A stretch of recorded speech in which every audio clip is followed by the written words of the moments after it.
Transparency and Accountability Rally ng Iglesia ni Cristo. Bakit niya yan, Mr. Maravillas, may dalang bag, luggage? Naniwala sila sa kwento ni Saldico. Ito siya. Dito, gusto namin maging mapayapa at gusto namin ipaabot sa gobyerno. Tinitiktikan daw sila. Sabi ng Armed Forces ni General Browner, nakatanggap sila ng report ng possible infiltration at baka daw tapunan ng granada ito pong rally matulad sa Plaza Miranda bombing. Sabi ko nga mga kababayan, pag nangyari yan, siguradong magkaka-stampede. Natulong para sa mga residenteng lubhang naapektuhan ng Bagyong Tino. Naglaan si PBBM ng 95 million pesos para sa mabilis na pagpapatupad ng mga recovery efforts sa mga lalawigang apektado. Kaya mali yung mga sinasabi. Nagbabagang mga balita at pagtalakay sa mga isyu ng lipunan. Bulsa! Opinyon, banat at paglalantad sa katotohanan. Bulsa! What you see is what you get. You decide. Mga kababayan, si Dante Maravillas. Ito yung sitwasyon mga kababayan sa Luneta, yung Transparency and Accountability Rally ng Iglesia ni Cristo. Bakit niya yan, Mr. Maravillas, may dalang bag, luggage? Naniwala sila sa kwento ni Saldico, mga kababayan, na nag-deliver ng 25 billion sa ating Pangulo at kay Martin Romualdez. Ang bilis nila maniwala sa kwento.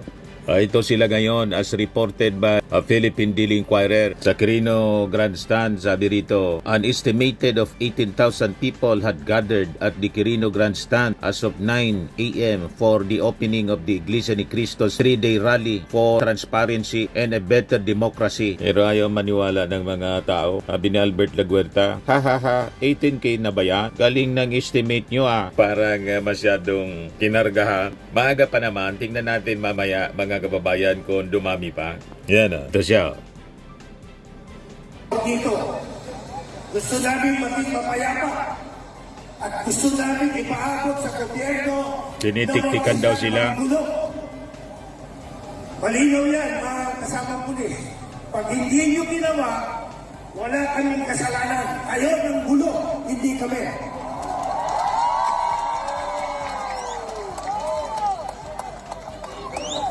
Inaako sa iyo mga polis na tinitiktikan sila. Nagpaalam kami sa gobyerno, may permit kami. Nakipag-ordinate, huwag kami ang tiktikan to. Pumunta Pinapalayas po yung mga polis. Pumunta kayo sa pwesto niyo, wag dito. Gusto namin maging mapayapa at gusto namin ipaabot sa gobyerno na huwag silang manggulo. Trabaho lang naman po ng ating mga kapulisan at sa kanang forces na secure sila kasi may mga intelligence report tulad nangyari kasi noong September 21, may mga infiltrators na nanggulo. Ang sabi ng armed forces ni General Browner, nakatanggap sila ng report ng possible infiltration at baka daw tapunan ng granada ito pong rally matulad sa Plaza Miranda bombing. Sabi ko nga mga kababayan, pag nangyari yan, siguradong magkaka-stampede at maraming mamamatay. Kaya sinisecure ng ating gobyerno, gusto nilang palayasin. Talagang ang kanila pong intensyon ay hindi mapayapa. Kasi kung mapayapa po yung intensyon nila, hindi na nila kailangan gawin yan dyan. May Philippine Arena naman po ang Iglesia ni Cristo. Pwede nilang ihayag yung kanilang damdamin doon sa venue na dati na nilang ginagamit po sa mga pagtitipon para ma-accommodate po yung kanilang mga members from different provinces. May mga galing po sa iba-ibang lugar. Pero ang intention nila talaga ay iba. Hindi po public accountability and transparency, kundi i-intimidate po yung gobyerno. At ang objective nila, iluklok po si Sara kasi yon ang kanilang sinusupport na leader. Yung Luneta pa talaga pinili nila at Quirino Grandstand kasi malapit sa Palasyo Malacanang. Pero nakasil na po ang Ayala Bridge papuntang Palasyo Malacanang kasi yon ang gusto nilang targetin mga kababayan. Mag-march sa papuntang Palasyo Malacanang para tanggalin yung ating Pangulong Bongbong Marcos. Sabi ko nga, kung naniniwala sila ng totoo sa Bible na kanila pong itinuturo, malinaw po sa Bible ang pagrespeto sa governing authorities. Ito mismo yung binabiolate nila mga kababayan. No? Romans 13 verse 1 to 2. Let every soul be subject unto the higher powers, for there is no power but of God. The powers that be are ordained of God. Whosoever therefore resisteth the power, resisteth the ordinance of God. And they that resist, receive to themselves damnation. Ano pa daw? For rulers are not a terror to good works, but to the evil. Wilt thou then not be afraid of the power? Do that which is good, and thou shalt have praise of the same. For he is the minister of God. Yung ating Pangulo pala po, minister of God. To thee for good, para sa ating kabutihan. But if thou do what which is evil, matakot ka niya, be afraid, for he beareth not the sword in vain. For he is the minister of God as a revenger, to execute wrath upon him that doeth evil. Wherefore ye must needs be subject, not only for wrath, but also for conscience sake. For this cause pay ye tribute also, for they are God's ministers, attending continually upon this very thing. Render therefore to all their dues, tribute to whom tribute is due, custom to whom custom, fear to whom fear, honor to whom honor. So kailangan daw pasakop tayo sa governing authorities. Pero tingnan ninyo, ang gusto nilang gawin, patalsikin yung ating Pangulong Bongbong Marcos, the minister of God, sabi po sa Bible mismo. For good. Yan o, Tagalogin natin mga kababayan yung Romans 13 verse 1 up to 7 para mas maintindihan natin mga kababayan. Paggalang sa pamahalaan. Yan ang titulo. Dapat itong sinusunod ng Iglesia ni Cristo kasi nagtuturo sila ng Bible. Unless mali yung pagkaintindi nila, mga kababayan sa Biblia. O baka binago nila, mga kababayan, yung katuruan para mag-fit sa kanila gustong mangyari. Yan o, malinaw po ang sinasabi, paggalang sa pamahalaan. Anong sinusupport nila? Anong grupo ang sinusupport nila? Yung mga tao, mga politiko, mga leader na walang paggalang sa pamahalaan. Ang tawag sa ating Pangulo bangang, pinagmumura, pinagbantaan yung ating Pangulo. Yun ang sinusupport nilang leader na gusto nilang iluklok.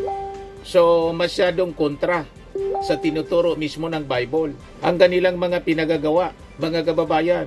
Ayan, sabi diyan, paggalang sa pamahalaan. Ang bawat tao'y dapat pasakop sa mga pinuno ng pamahalaan, sapagkat walang pamahalaang hindi mula sa Diyos, at ang Diyos ang nagtatag ng mga pamahalaang umiiral.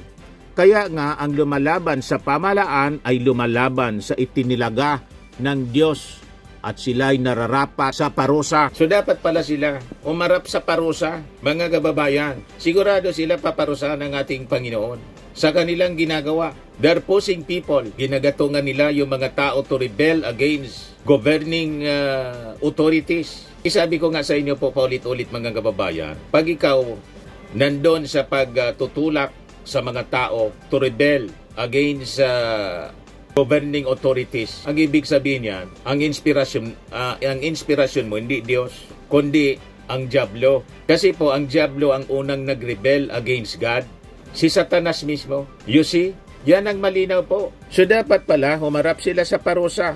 Ang mga pinuno, sabi diyan, verse 3, ay hindi dapat katakutan ng taong gumagawa ng mabuti. Ang mga gumagawa lamang ng masama ang dapat matakot. Tulad ng mga involved po sa flood control anomalies, kaya takot na takot sila mga kababayan kasi nagsasagawa po ang ating gobyerno ng investigasyon. At ang investigasyon sa flood control anomalies po, ang nangunguna mismo yung ating Pangulo. So gusto nila iluklok si Sara para matigil na yung investigasyon. Nakita ninyo ang agenda nila. Napakasama mga kababayan ng kanilang agenda. Yan mismo ang sabi diyan. Kung ayaw mong matakot sa mga namumuno, gumawa ka ng mabuti at pararangalan kanila. Sila'y mga lingkod ng Diyos para sa ikabubuti mo. Ngunit kung gumawa ka ng masama, dapat kang matakot dahil sila'y may kapangyarihang magparusa. Sila'y mga lingkod ng Diyos na nagpaparusa sa mga gumagawa ng masama. Kaya nga dapat kayong pasakop sa kanila. Hindi lamang upang hindi kayo maparusahan, kundi alang-alang na rin sa inyong budhi. Isa din ang dahilan kung bakit kayo nagbabayad ng buwis. Ang mga pinuno ng pamalaan ay mga lingkod ng Diyos at ito ang kanilang tungkulin. Ibigay ninyo sa bawat isa ang nararapat sa Kanya. Magbayad kayo sa mga dapat bayaran at magbigay kayo ng buwis sa dapat buwisan. Igalang ninyo ang dapat igalang at parangalan ninyo ang dapat parangalan. Iyan po mga kababayan ang malinaw na turo ng Diyos. Pero tingnan ninyo ang ginagawa nila ngayon. Baliktad lahat sa turo ng Diyos na nasusulat sa Bible.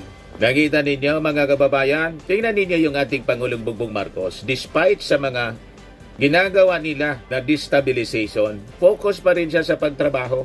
Ayan o, yung ating Pangulo. Kahapon ito, Presidential Communications Office, tiniyak ni Pangulong Ferdinand Marcos Jr. ang mabuting kalagayan ng higit 300 na pamilya na pansamantalang nanunuluyan sa mga silid-aralan ng La Castillana Elementary School sa Negros Occidental. Matapos ang inspeksyon, pinangunahan ng Pangulo ang briefing sa La Castillana Municipal Hall kasama ang mga opisyal ng gobyerno, iba-ibang ahensya, mga lokal na opisyal upang talakayin ang agarang rehabilitasyon ng mga bayan sa Negros Occidental at ang angkop na tulong para sa mga residenteng lubhang naapektuhan ng Bagyong Tino. Naglaan si PBBM ng 95 million pesos para sa mabilis na pagpapatupad ng mga recovery efforts sa mga lalawigang apektado. Kaya mali yung mga sinasabi nila na yung ating Pangulo daw paranoid na takot na daw. May ganyan paranoid mga kababayan. Habang sila nagpaplano, patalsikin yung ating Pangulo, tuloy-tuloy siya sa pagtrabaho, sa kanyang pagsiservisyo sa ating mga mamamayang Filipino. Kasi nga po, ministro siya ng Diyos for good. Sabi sa Bible, ang leader daw ng gobyerno ng isang bansa, ministro ng Diyos for good. Yan o. At ang sino mang ayaw magpasakop, may parusa sa ating Panginoon. So in due time mga kababayan, itong mga tao na nanggagatong ng rebellion, inciting to sedition rebellion, nasabi ko nga po sa inyo, ang rebellion po, ang inspirasyon galing po sa Diablo. Gusto ninyong basahin ko sa inyo? Ayan o.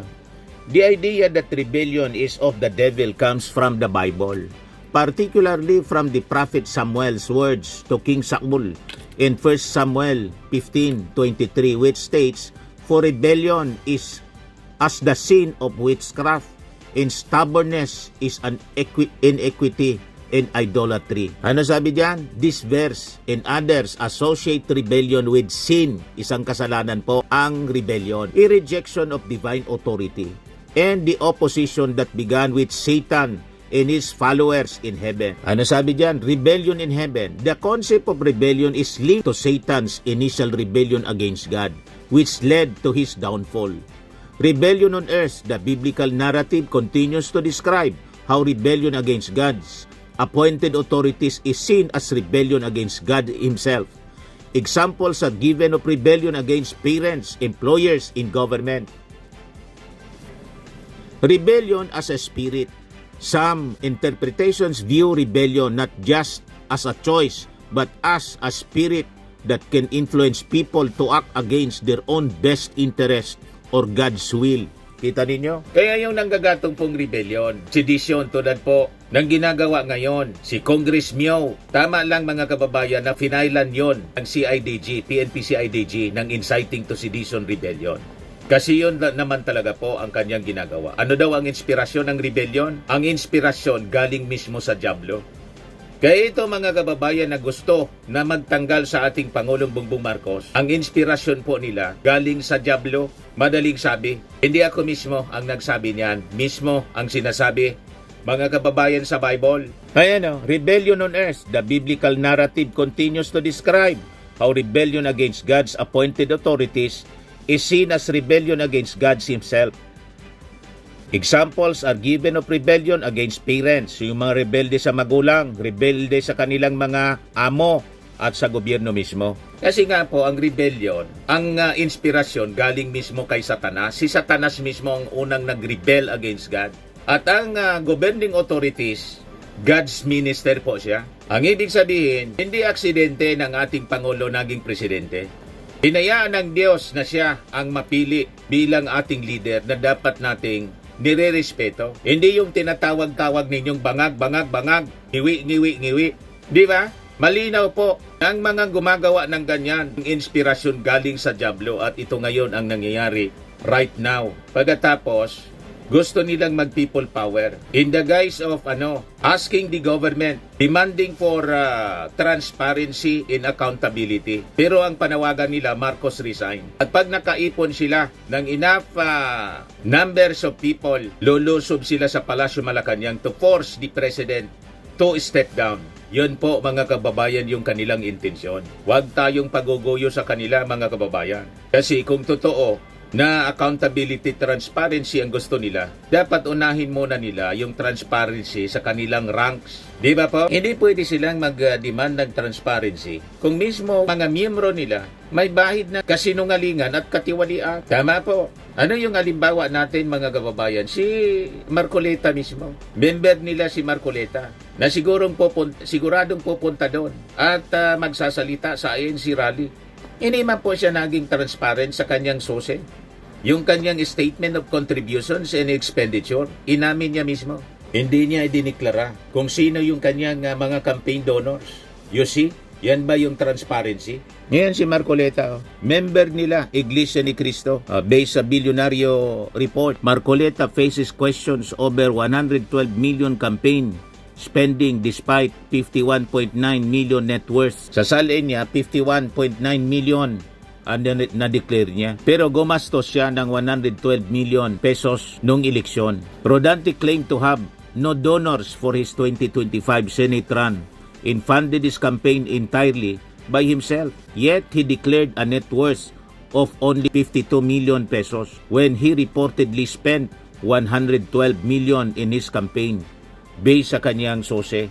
O, nasaan dyan ang transparency and accountability? You see, mga kababayan, unahin muna nila. Yan ang Iglesia ni Cristo, unahin muna ninyo yung member ninyong si Marcoleta. And in fact, malamang maharap siya sa kaso ng Commission on Election. Inamin niya. Tapos yung INC, suportado nila si Sara. Si Sara na queen ng non-transparency. Ayaw silipin yung kanya pong net worth. At lalo na po yung paggastos niya ng pundo ng ating gobyerno. Remember, yung kanyang confidential funds na hindi maipaliwanag hanggang ngayon. At nagtulong-tulong yung kanyang mga kaalyado para hindi matuloy yung impeachment trial. Na-impeach siya, hindi nangyari. Doon sana makikita natin kung totoo, mga kababayan, ang kanyang mga pinagsasabi, walang problema yung kanyang paggastos ng confidential funds. You see? So kung totoo na for transparency ang Iglesia ni Cristo, bakit hindi nila sinuport ang impeachment trial para kay Sara Duterte? O di ba? Nag-rally pa sila kontra sa impeachment. Ayan ang report ng Rappler. Iglesia ni Cristo opposes Sara Duterte impeachment nationwide rally. Iglesia ni Cristo members flocked to several locations around the Philippines on Monday, January 13 for an event dubbed the National Rally for Peace. The rally of the 100-year-old 2.8 million strong Christian church known for its black voting practice was held at Quirino Grandstand in Manila, Iloilo, Freedom Park, Grandstand in the Iloilo City, Plaza Divisoria in Cagayan de Oro City, and Rizal Park in Davao City, among other places. The event was held against the backdrop of the feud between President Ferdinand Marcos Jr. and Vice President Sara Duterte, who both received the INC's endorsement in the 2022 elections. The church said it was supporting Marcos' call against Duterte's impeachment. Kita ninyo mga kababayan? So nakita ninyo mga kababayan? Kontra-kontra ang kanilang posisyon. Sumisigaw sila ng transparency pero walang transparency sa mga sinusupport nila. Lalo sa mga members nila, walang transparency tulad ni Marcoleta. Pag umaayon lang sa kanilang personal na interes sa kanilang posisyon, okay, ganun ang malinaw mga kababayan. O ngayon, kung talagang transparency ang kanilang habol, bakit tahimik sila sa issue kay Gutesa? Yung witness ni Marcoleta, ang testigong iniharap ni Marcoleta mismo sa Senado pagkatapos na diskubring peke yung notaryo sa kanyang affidavit, hindi na nagbalik po sa Senado. So kung tunay at tapat sila sa kanilang prinsipyo of transparency, ipatawag nila si Gutesa sa pamamagitan ng kanilang member na si Marcoleta at managot dapat ito sa kasinungalingan. Kaya lang, mismong si Marcoleta nag-justify pa, pinagluloko po tayo. Another example, si Bantag na nagtatago, member pala nila si Bantag. Gusto nila ng transparency, accountability, hustisya, o bakit hindi nila ipanawagan sa kanilang member na si General Bantag harapin yung kanyang kaso? Ito, a string of controversies hound suspended Bucor Chief Bantag, sabi dito sa report, 2022 December, na Rappler. At ito mismo ang matindi, Sara Duterte's corruption case, crushing blow to education. Ang gusto nilang iposisyon, ipalit sa ating Pangulo, yung allergic mismo sa transparency. You see, saan ka nakakitang ganyang uri ng logic mga kababayan? Nagsisisigaw ka ng transparency, accountability, pero ang gusto mong iposisyon, sinusupport mo na mga personalities allergic sa transparency. So malinaw po, huwag tayong magpalinlang po dito sa sinasabi nilang peaceful rally na ang totoo niyan may seditious undertones. Parang inosenteng dasalan mga kababayan ang galawan pero may halong politikal na mensahe laban sa ating gobyerno. So wag tayo pong magpapalinlang. Kaya tama po yung statement ng CBCP.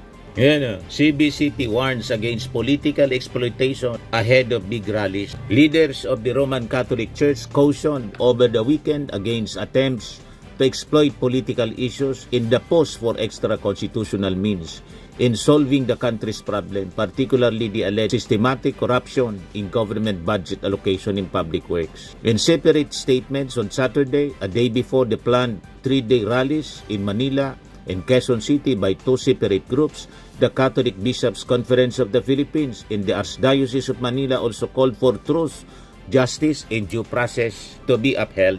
The CBCP statement signed by its President Cardinal Pablo Virgilio David referred to these serious allegations made by former Ako Bicol Party List Representative Saldico in a Facebook video implicating President Marcos and Speaker Martin Romualdez as alleged masterminds behind 100 billion insertions in the 2025 national budget. Na hindi man po makatotohanan kasi sabi nga natin mga kababayan, bakit uutusan ng ating Pangulo si Saldico na mag-insert? Pwede man niyang gawin direkta mismo sa NEP. Utusan lang niya si Budget Secretary Amina Pangandaman na idagdag ang 100 billion. Ang problema, kung totoo, halimbawa sabihin pang totoo na inutusan si Saldico, illogical po na after utusan si Saldico na insert ang 100 billion, binito niya 194 billion pesos sa budget. Ano yon? Diba illogical? Nakakatawa. Nagpa-insert ka ng 100 billion pagkatapos 194 billion, binito mo na ang sabi, ang insertions na nakawin. Bakit yung amount na gusto mong nakawin, binito mo? Wala sa logic. Mga kababayan, sabi pa dito, public declarations on social media, however alarming, cannot take the place of formal testimony in an appropriate legal venues. For the good of the nation, such claims must be examined transparently, impartially, and in accordance with the rule of law. Yan ang panawagan ng CBCP. Isabi po ni Ping Lacson at yung mga legal experts po, walang weight yung statement ni Saldico kasi naka-video lang niya. Hindi ma-cross-examine, hindi ma-check yung katotohanan niya. Hindi naka-oath. Kahit nga naka-oath, halimbawa yung inos ni Gutesa na discovery peke, yun pa mga kababayan. Kaya tama itong statement po. Itong video na ginawa ni Attorney Carlo Ibanez, isa pong abogado, at binansagan pong rockstar lawyer, pakinggan po natin yung paliwanag niya. Lahat naman siguro tayo napanood na mga videos ni Saldico. Ang tanong ng lahat, credible ba ang statements niya? In other words, dapat ba siyang paniwalaan? Well, hindi siya credible. Kasi itong mga pahayag ni Saldico, hindi siya wala credible. siyang tinatawag na probative value. In other words, tulad ng sinabi ni Lacson, evidential weight ang mga sinasabi niya. Walang weight. Bakit? Ang mga statements niya, iginawa lang niya sa isang video. Doon siya nagkwento at nag-akusa. Pero itong kwento niya, hindi siya under oath. Hindi siya gumawa man lang ng statements at pumirma sa harap ng notaryo. You see? Sa batas, pag walang oath, walang accountability. Kita So, ninyo? kung nagsisinungaling sa video, walang perjury, walang kaso at walang risk. Kaya anybody can say anything in a video. Kasi nga, wala silang pananagutan. Ngayon yung sworn statements, nakakapagsinungaling pa ang mga tao. Tulad ng Gutesa. Na hindi under oath. Tapos, there is no way to test the walang nakakapagtanong sa kanya ng clarificatory questions. Walang nakakapag-point out sa kanya ng mga malabong statements niya. Wala rin nakakapag-check kung consistent siya under pressure, kung tinanong siya ng paulit-ulit. Wala rin nakakapag-observe ng kanyang demeanor. Higit sa lahat, walang nakakapag-challenge sa mga Idiot lang po statements ang niya. maniniwala Kasi nga, video unless lang. Kung tanggap gusto ninyong mga ng idiot sinabi kayo. niya, dapat umuwi siya, gumawa ng Diba? sworn statement, isubmit sa DOJ or sa Ombudsman or kahit sa Senate. Until then, hindi dapat ito siniseryoso. Hindi kasi testimony ito. Video rant lang siya. Correct. Wala siyang pagkakaiba doon sa mga video ng mga lalaking umiiyak at sinisiraan ng ex niya kasi iniwan siya. Exactly. Mula yan po sa isang rockstar lawyer na si Attorney Cardo Ibanez. Pagkatapos, sabi ni Saldico, wala daw siya tanggap, zero. Natawa na lang po siya. Susan Enriquez. Yan o. Sabi ni Saldico, wala pong perang napunta sa akin. Lahat po ng insertion napunta sa ating Pangulo at Speaker Martin Romualdez. Kaya sabi sa post ni Susan Enriquez ng GMA, kawawa naman pala siya. Walang daw napuntang pera sa kanya. Baka gusto mo patayuan kami ng bantayog. Ewan ko sa iyo, Saldico. Walang hero sa inyo. Pari-pari. Pinagtawanan na lang po ni Susan Enriquez, reporter ng GMA. So kung gusto ninyo magpauto po sa mga gustong patalsikin yung ating Pangulong Bongbong Marcos, choice ninyo yan. Di ba? Hindi namin kayo pwedeng pilitin. Kung gusto ninyong maging moron, idiot, ipagpatuloy ninyo. Kung saan kayo masaya, ituloy lang ninyo ang inyong mga pinagagawa. Tingnan natin kung saan kayo pulutin. Di ba po? Basta kami po na mga matitino, na mga mamamayang Pilipino, we support the government kasi yon ang tinuturo ng Bible. Let every soul be subject unto higher powers, for there is no power but of God.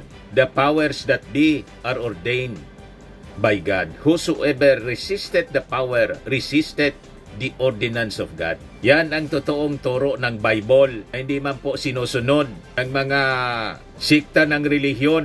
Ang ginagawa nila, pinipilipit nila yung mga talata sa Biblia para mag-fit sa kanilang gustong mangyari sa buhay. Huwag ganun po. Pag ganyan, hindi ka totoong Kristiyano. Peking Kristiyano po ang gumagawa ng ganun.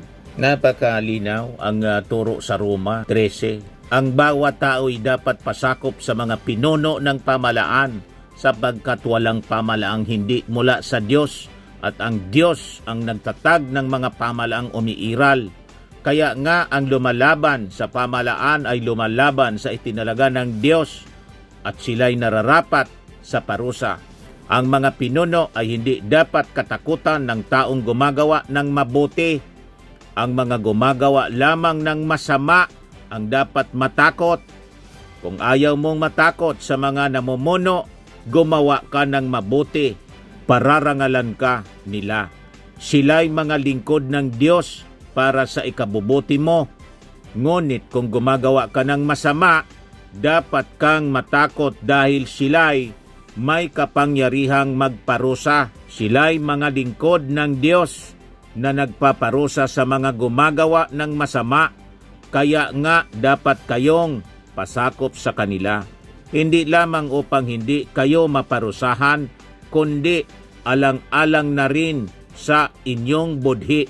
Unless wala kayong budhi. Yan din ang dahilan kung bakit kayo nagbabayad ng buwis. Ang mga pinuno ng pamalaan ay mga lingkod ng Diyos at ito ang kanilang tungkulin. Ibigay ninyo sa bawat isa ang nararapat sa kanya. Magbayad kayo sa mga dapat bayaran at magbigay kayo ng buwis sa dapat buwisan. Igalang ninyo ang mga dapat igalang at parangalan ninyo ang dapat parangalan. Mga tao po na lumalaban sa gobyerno, dinidisrespect yung mga leaders natin tulad ng ginagawa ng mga DDS, tulad ni Harry Roque na tuwang-tuwa sa pangangantyaw sa ating Pangulo. Sasayaw-sayaw pa na bangag-bangag-bangag, ngiwi-ngiwi-ngiwi. Ganon din si Attorney Rowena Guanzon. Ang inspirasyon po nila, Diablo. Diablo ang inspirasyon po nila. Yan ang malinaw sa katuruan, mga kababayan. They're inciting the people to rebel against governing authorities. And rebellion is of the devil. Napakalinaw po ang turo ng Bible. Proverbs, sabi ni King Solomon, An evil man seeks only rebellion. Evil man. Ang mga masasamang tao, evil man, walang iba daw na iniisip rebellion. And a cruel messenger will be sent against him. Panaintindihan na ninyo mga moron, mga idiots. Hindi pa ninyo maintindihan yan, wala na tayong magagawa. Di ba? At tayo gusto lang magpaliwanag para sa kaayusan ng ating bansa, katahimikan ng ating bansa. Huwag pabibiktima po sa mga manipulators, sa may mga vested interest po, sa may mga gustong pagtakpan yung kanilang kamalian. Kaya gusto nilang palitan yung ating Pangulo. Kasi yung ating Pangulo ang siyang nagpapaimbestiga sa massive corruption po sa gobyerno. So naiintindihan na ninyo po. Firmax Firming and Lifting Cream, pinapahid po sa mga pulses in affected area. Mainam po sa paninigas ng mga kaso-kasuan. Ito naman po, Automax Radiant Serum. Sa mukha naman yung application, anti-aging po siya. You will look 10 years younger than your age. Sa mga cancer patients naman po, baka lang gusto ninyo itong itry. Neng siya red mixed fruit drink. Hindi mo po siya gamot, food supplement siya. Kaya lang, gawa siya mga kababayan sa goji berry. Yung goji berry, may anti-cancer properties. O ngayon, yung mga inquiries ninyo, dumiritso na lang kayo sa aming messenger sa Facebook para masagot namin agad. Ayos pa? Ayos na ayos niya, Mr. Maravilla. Sa mga nagana po ng malinis and spacious fitness gym, pumunta lang po kayo sa aming Colossal Fitness Gym. May Grab car rental din po kami. But anyway, ito po pala yung aming bagong product na binibenta online. I am worldwide amazing pure organic barley powdered drink mix from Australia. Negosyo to ng aking anak na architect entrepreneur Riz Maravillas. Ayan po. Kontakin na lang po ninyo siya, Riz Maravillas on Facebook. Ang mga health benefits niya, boost immunity, improves digestion, enhance energy levels, packed with antioxidants, prevent cancer. Ito naman po yung bago naming product na binibenta online. Eye Glow Serum, whitening po siya. Tingnan ninyo yung epekto sa aking anak na architect before and now. Yung mga inquiries po ninyo, dumiretso na lang kayo sa kanyang Facebook account, Riz Maravillas.